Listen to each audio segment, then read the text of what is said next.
Hello, I'm Dr. Kristen Truman-Allen, owner and Chief Experience Officer for Pulp Leadership Coaching. Welcome to Lead Boldly. Today we're going to talk about how to boldly lead from a place of abundance in times of scarcity. When we're in a space of abundance, we have more than enough. We assume that there are necessary resources and creativity to handle any situation, and we look for those resources. Abundant resources are things like ideas, people, time, equipment, solutions, and collective energy of people who are capable, fully capable, and ready to take important action. When we are in abundance versus scarcity, we are calm and clear, and we can get creative and expand our capacity to use our resources. When we're operating from scarcity, our emotions shut our cognitive and unconscious ability to problem solve and expand capacity. And we won't recognize it even when more things have opened up for us. So what is abundance? Abundance is an experience of having enough. It's a mindset of gratitude and appreciation for what is. It's an experience of recognizing that there is more than enough and that everything is a gift and an opportunity for growth and joy.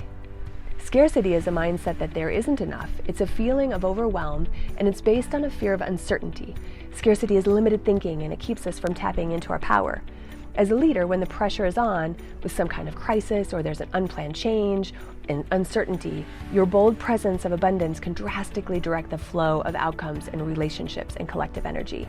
If you or the people you serve are experiencing uncertainty or surrounded by any sense of scarcity, please stay tuned. You are not alone. And please, if you get something useful out of this video, please share it with your fellow leaders, entrepreneurs, and physician partners. We all need each other to get through times of scarcity and fear. So now that we know what an abundant mindset is, let's talk specifically about how to access abundance in times of scarcity. Number one, notice what's working. Ask your teams what's working well. They're used to identifying problems to solve. Start by celebrating rather than deepening the problem.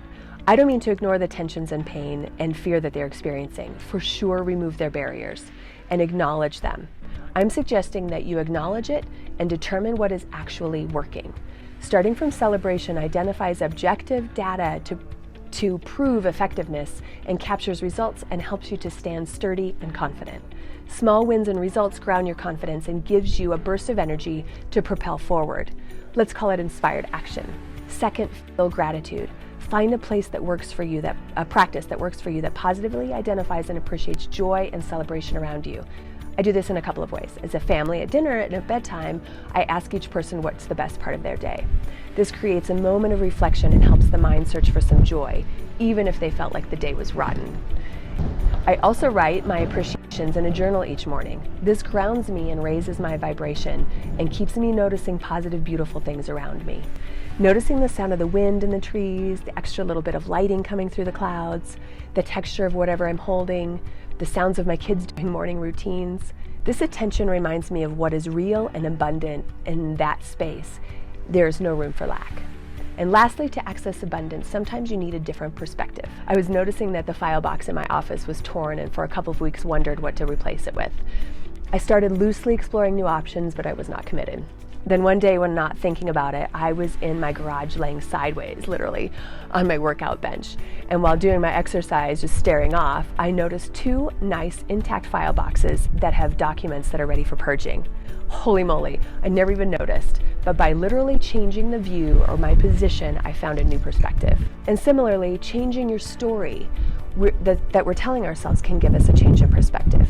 Ask yourself how someone else that you know to be resilient and intentional would view this situation, or get opinions from people in a totally different field from you. It's amazing how different the perspective can be of others who are detached from your situation. They likely see an abundance of opportunities. I hope you lead boldly from a place of abundance and limit the scarcity mindset for you and for the people that you're serving. Thank you for joining me. If you like what you saw and you want more, subscribe now and follow us on all the social medias. I hope you have a playful, fulfilling day. I wish for you to lead boldly and create experiences for yourself and others that are purposeful and impactful. Thank you.